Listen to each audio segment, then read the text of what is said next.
Welcome back to Kababayan Today. To wrap up our October initiative for Filipino-American History Month, kasama natin ang isang historian.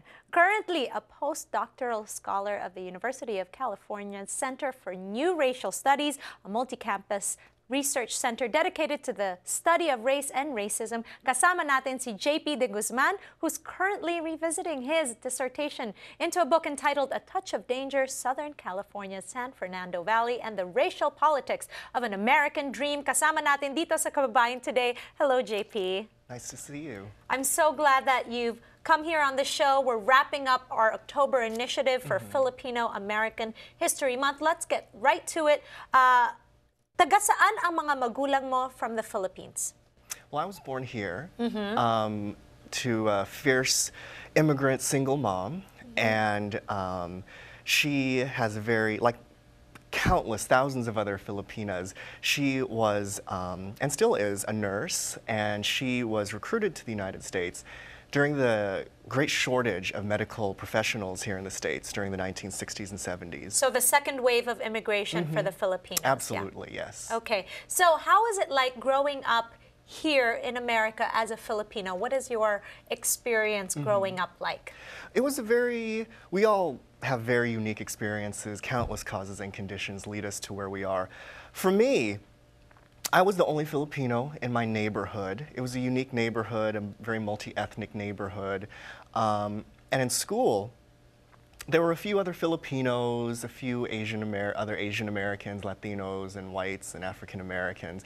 But it wasn't really until college that I really got to explore more about the experiences of Filipino Americans and the rich, long history of Filipinos here in the United States. So did you always want to be a historian? Absolutely not. Absolutely. No, no, no.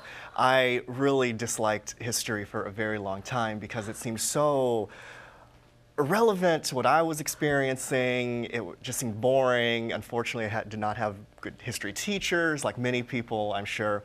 But in college, that's when I took my first Asian American history classes, ethnic studies classes, and that really opened my eyes up to, again, just the really fascinating, untold histories of Filipinos, other Asian Americans, other people of color, immigrants, women, LGBT folks, and all those people who usually don't make it into the history books.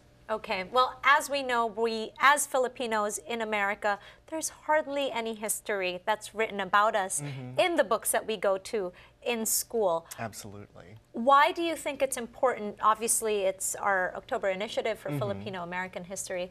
Why is it important to know our history? Well, I think on an individual level, it's important for us to know our history because there's that saying that if you don't know your history, you don't know where you're going. And in order to have a firm sense of who you are, it's important to know, again, all of those really rich stories that contribute to how I got here, how you got here, et cetera, et cetera. As I said, you know, my mom is a nurse, and I look to her story as a really instructive narrative of Filipino America, because people always say to me, why are there so many Filipino nurses? Why is that the case? I want to know too. Well, it's a very fascinating story, which again is not only interesting for me as an individual, as the son of a nurse, but also for Americans in general to learn about that, because it's not as if we have a nursing gene deep inside of us that says we need to be nurses, otherwise I'd be a nurse. I'm pretty bad at math and science, so no one should have me as their nurse. But when the United States took control of the Philippines after the Philippine-American War, there was a discourse, there was this feeling that Filipinos are savages, that they're uncivilized and necessarily unclean. And so one of the ways that Filipino colonial authorities, American colonial authorities in the Philippines tried to address all these things was through education. And you know, if we go to the Philippines now, we see the remnants of that with the thousands of little public schools that were founded in the colonial period. In fact, even until today, the medium of instruction in the Philippines for the schools is still in English. Absolutely. So those legacies continue.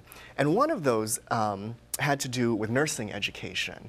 And so plenty of doctors and medical professionals from the US were sent to the Philippines to establish nursing schools, colleges of medicine, and because of the colonial relationship with the United States, there was smaller waves of Filipino nurses who came in the 20s and 30s, 40s, 50s. But again, really, after the immigration laws changed in 1965, which kind of opened the doors, that coincided with the huge lack and drain of medical professionals in urban areas and rural areas. Right. So that's why my mom ended up in Mobile, Alabama, of all places. When we return here on Kababayan Today, pag-uusapan naman natin ang medyo controversial na topic, racial prejudice for the Filipino-Americans. We'll get to know more about that when we return here with JP De Guzman.